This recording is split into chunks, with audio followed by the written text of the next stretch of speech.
kokola zanga te kosunga biso. Que Dieu soit béni. Le lot tozolobela na Luc. Non, pardon, excuse, tozolobela na Matthieu chapitre 6. Matthieu chapitre 6 verset 12. Si matokotanga 14e verset na 15e verset. Matthieu chapitre 6 de verset 12 14 à 15. Je lis la parole au nom de Jésus-Christ, notre Seigneur. Verset 12, Bible lobi boye. Pardonnez-nous nos offenses, comme nous aussi nous pardonnons à ceux qui nous ont offensés. Verset 13, verset 14, na 15, à lobi boye. Si vous pardonnez aux hommes leurs offenses, votre Père céleste vous pardonnera aussi. Verset 15. Mais si vous ne pardonnez pas aux hommes, votre Père ne vous pardonnera pas non plus vos offenses.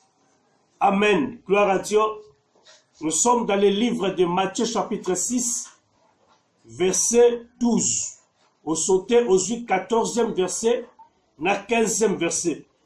Wana eza prière, il y a notre Père, le prière que notre Seigneur Jésus-Christ nous a laissé sur la terre des hommes pendant que nous avons des problèmes, pendant que nous avons besoin de consulter notre Père à tout moment, à chaque heure. C'est ça la prière que Jésus-Christ a tiré la Kibiso. Mais eza prière moko, eza clé au royaume des cieux pour la balle. Batebele basitaka prière oyo loko la récitation. Mais ce n'est pas une récitation, mais esa prière moko prophétique oyo ekoki ko sala biso potokota bokonzi ya Nzambe. Na kata prière oyo elema oyo tolingi to simba lelo eza na verset 12. Alobi pardonnez nos offenses comme nous aussi nous pardonnons à ceux qui nous ont offensés. Amen. Na verset 12. Verset 12. Yesu azolo baboye. Azo expliquer biso le pouvoir du pardon. Azo pour expliquer biso l'importance du pardon. Azo pour expliquer biso comment le pardon ça se passe entre l'homme envers son prochain et l'homme envers son Dieu. Na verset 12. Alors, tangu bozo sambela, boloba na Nzambe. Limbisa mabe na biso, masumu na biso, bereri na biso, ndenge biso pe to limbisa kabaninga. Donc, c'est-à-dire, Jésus-Christ alingaki aloba boye, le pardon du péché, quand nous demandons pardon à Dieu, Nzambe azako limbisa biso de même manière biso pe tozo limbisa baninga. Donc j'ai compris entre l'homme et Dieu le pardon est réciproque. Quand tu pardonnes, on va aussi te pardonner. Si toi tu ne pardonnes pas, on va pas aussi te pardonner. Voilà pourquoi na verset 14 alobi soki bozolimbisa masumu ya mabe ya batute ozolimbisa batute la mabe bazosala biso Nzambe na likolo pe akolimbisaka biso te. De même manière biso tozolimbisa baninga na biso et de même façon Nzambe pa zolimbisa biso. Yango moni Jésus alobi bako mesurer biso ndenge biso pe to mesuraka baninga. Gloire au Seigneur. Voilà pourquoi la ligne a expliqué bana Nzambe belé. To comme une période moko eza très compliqué. Eza période du oyo Yesu alobi chercher la paix avec tous. Et sans la sanctification, nul ne verra le Seigneur. Toza sous la tente ba prophétiser le ba makam. Mais toza na période il y a mutuye moko en tant qu'église universelle, corps du Christ. Omizonga na kati na yo, omitala, est-ce que ozana nzambe tozana nzambe te? Est-ce que olimbisaka tolimbisaka te? Gloire au Seigneur. Parce que eloko babengi le pardon, ndenge tolobaka na français, c'est une puissance qui libère. Donc quand quelqu'un pardonne son frère, il est libéré de tout. Mais si tu ne pardonnes pas, tu n'es pas libre, tu es condamné à ça. Voilà pourquoi période otozali, ta otozali, esengeli na mwana nzambe ya solo, eza lisusu ta ya ko garder rancune na ndeko na yo te. Eza lisusu ta ya ko yina frère na yo te, to sœur na yo te. Et comme temps ya ko se débarrasser na babiloko mususu na vie na yo. Ndenge Yesu alobi, cherchez la paix. Et comme période, yo na ngai toluka kimia na batu. Pe to batela sanctification na biso na nzambe. Yango moni Yesu azoloba na mukanda lik. Alobi soki olingi osambela, soki motema na yo e reproche yo que ozana problème na batu, alobi zonga nanu kende kobongisa na batu après yake pa inanga nzambe. Lelo tozo remarquer nini? Batu bazoluka bazongeli nzambe, batu bazosambela, batu bazolelela mawana nzambe partout dans le monde. Tozolelela nzambe. Seigneur sala biso grâce. Nzambe na zongeli yo, nzambe na tubeli masumu na ngai, nzambe kote la motema na ngai. Ce n'est pas mauvais, c'est bien. Mais première porte oyo ko sala yo ba demande ozo senye pa ina nzambe ezala retenu, ezala adopter. Le problème c'est ton cœur. Amen. Le cœur yango neza centre ya makambo nyoso na vie. Parce que sur la terre, tout ce que tu as, Dieu n'a pas besoin de ton véhicule, Dieu n'a pas besoin de ton argent. Et là, Dieu n'a pas besoin de ton argent, Dieu n'a pas besoin de tes immeubles et aux anam. Et loko nzambazo zela bisoto sala na taou. Alors revenez à moi, et moi l'Éternel, je reviendrai à vous. Et lorsque la koya, je pardonnerai vos péchés. Mais condition kaka moko eza ya kolimbisama, eza soki biso ba chrétien. To comme il a un cœur aussi comme le cœur de Dieu, le cœur du pardon. Amen. Tozo zongela nzambe, tozo ye pas Seigneur, mais mitema na biso eza musika nzambe. Ndenge Yesu alobaki na ba pharisiens, ce peuple m'honore des lèvres, mais son cœur est éloigné de moi. Eza musika. Pourquoi? Parce que mutuazo sambela, mutuazo bondela butu pe la moy, mais na kati ya motema na ye, eza na bato ya yina. Eza na bato ya zwa décision ke ngana ye toko lobana te. Ngana ye toko ki kosolola kata mukolo mokote. Eza la mutu muso azozongela nzambe lelo, mais na kati ya motema na ye, amilobaka mutu soki na moni yenga na sepela anete. Oh, Bible zoloba, koma okoki kolinga nzambe soki mutu ya sa pembeni na yo. Oyo zo mona ye, ozo linga ete. Ebongo nzambe oyo mona te. Amen. Voilà pourquoi nous sommes comme une période. La période, il y a qu'on se débarrasser. Il y a qu'on fondre la motema. Il y a qu'on nettoyer le cœur.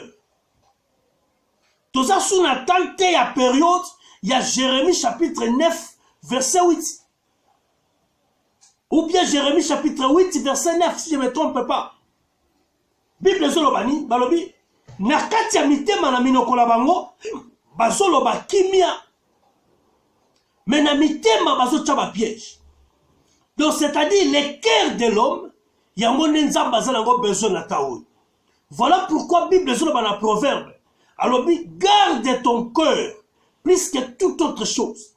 alobi batela motema na yo koleka makambo nyonso parce que motema nde yango eza source ya vie. Dieu n'a pas besoin de ton corps. Dieu n'a pas besoin de tes véhicules, ma soeur. Dieu n'a pas besoin il y a une somme d'argent dans la banque. Non. Parce que tout ça bientôt c'est vanité. Ce que Dieu attend de toi, c'est que Dieu a besoin que yo pe ça y est, rien que ton cœur. Amen. Amen. C'est le cœur que le Seigneur a besoin.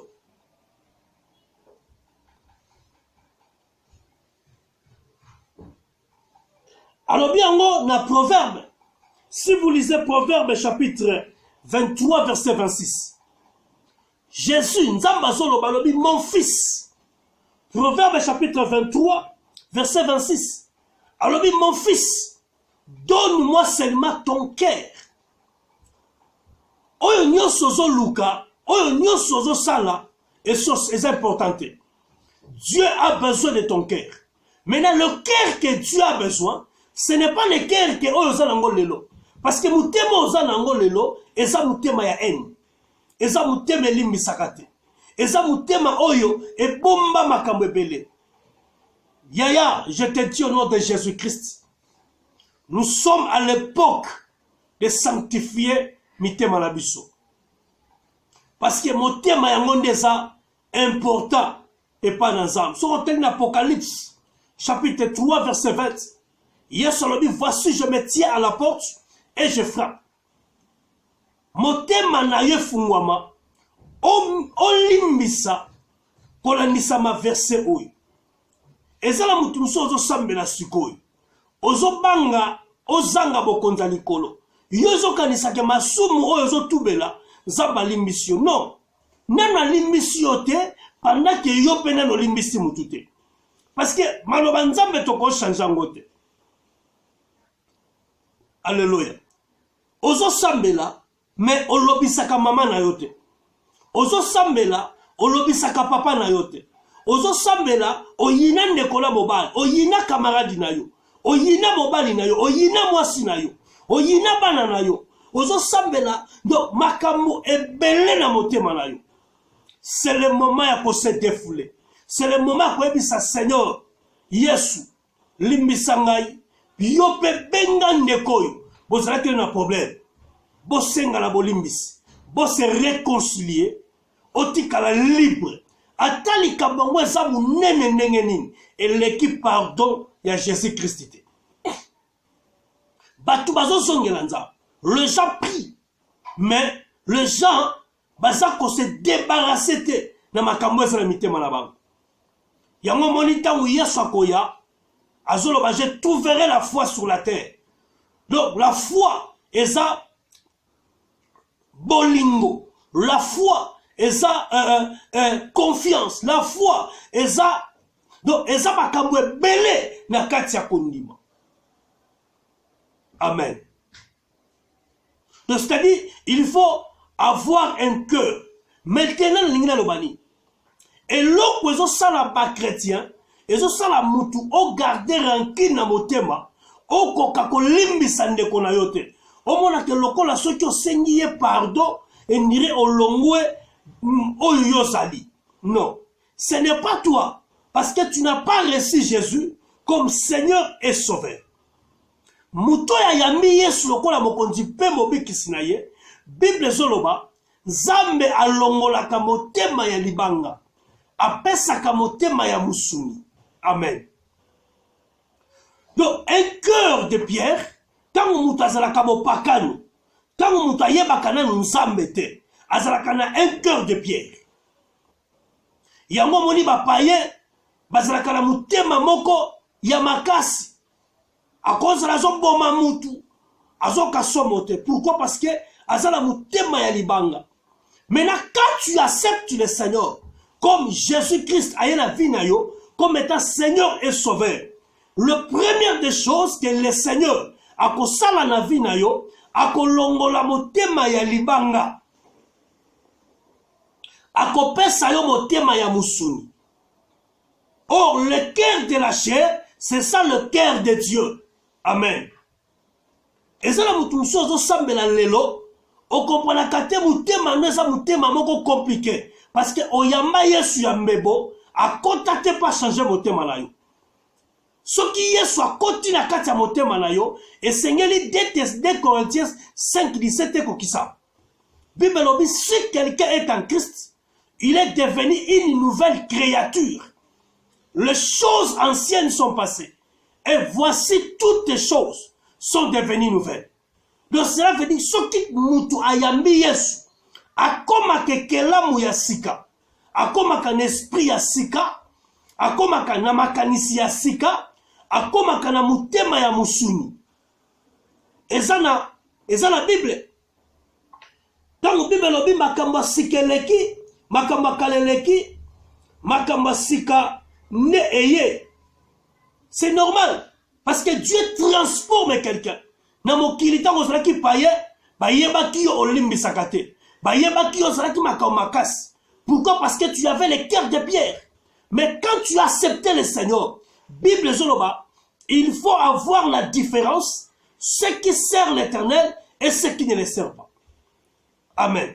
Ce qu'on t'a dit en Ézéchiel, chapitre 11, verset 19. Ézéchiel, chapitre 11, verset 19. Que dit la Bible?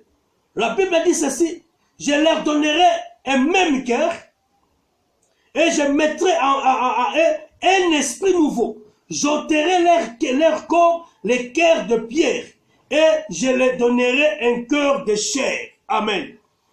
Ce qui moutoye pas ina yesolobi a commis ekelamu ya sika. Makamu nyoso ya sika bandi na vinal. Esprit ya sika, makanisi ya sika, pe motema ya musuni. Motema ya musuni eza motema ya ba chrétien. Eza motema ya bana nzambe. Le cœur qui pardonne, le cœur qui ne garde pas les rancines, le cœur qui ezoyoka pasi ya muninga. Mais lelo le ba chrétien, okomona motema o chrétien zanango, ozondimate ka sambela kato sambela kate. Ayebi kolimbisa te. Ce qui a gardé kanda na motema, ce qui a yini yo ayini kaka. Voilà pourquoi Bible zoloba, sanctifiez vos cœurs, car Dieu a besoin de ton cœur. Yaya, peut-être ozona nanga suko. Motema na yo eza na makambu oyo nani yo bimisite, oyo nani yo limbisite, oyo nani yo confessete, mais ozoluka nzamba salisa yo. Comment Dieu va écrire ton nom dans le livre de vie? Parce que le problème c'est le cœur. Partout dans la Bible dit, heureux ceux qui ont le cœur pire, car ils verront le Seigneur. Balobite que heureux celui qui prie beaucoup. Balobite que heureux celui qui donne les offrandes. Balobite que heureux ceux qui a une grande église. Balobite que heureux ceux qui voyagent beaucoup aux États-Unis. Balobite que heureux ceux qui a beaucoup de véhicules. Mais balobi heureux ceux qui ont le cœur pire. Le cœur pire, bangonde bakomon nzambe. Or, quand bazolobela un cœur pire, eza motema ya musuni, eza motema oyo eza na bolimbisi, eza na motema oyo eza na amour du prochain, eza na motema oyo egardaka rancune te, eza na motema oyo eyinaka batu te, eza motema oyo nzambe avandi. Voilà pourquoi Yesu alobi, soki bozo vivre na bolingo, soki bozo limbisa baninga, ne mokile koyeba ke vous êtes mes disciples. Amen.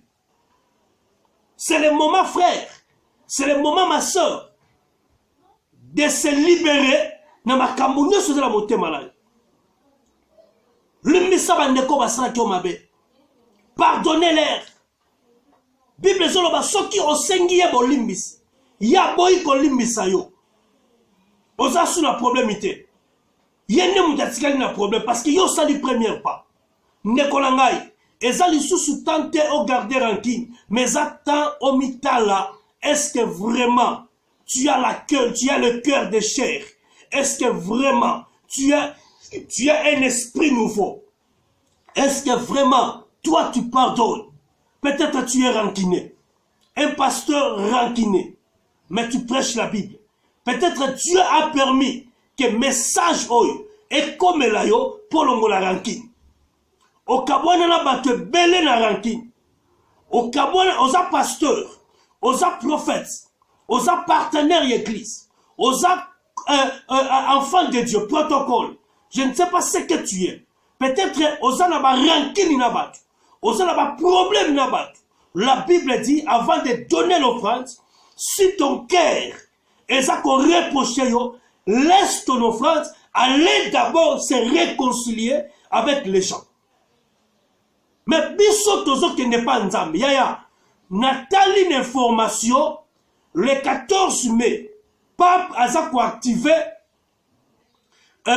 nini mondial, a activé babiloko na bango Bible lobby. Maintenant, nous, en tant que l'église de Dieu, comment tu peux distrait, il y a qu'à garder toujours ma rancune, il y a qu'à bongisa mité manabisote. Ce qui est bomaka mutu, obomaka mubali ya muninga, kende senga e pardon. Lobanga na bomai mubali na yo. Ozandoki, confessez misala na yo. Bible zolo ba dépouillez-vous des œuvres mortelles. Ozomo. Il ne faut pas garder les choses.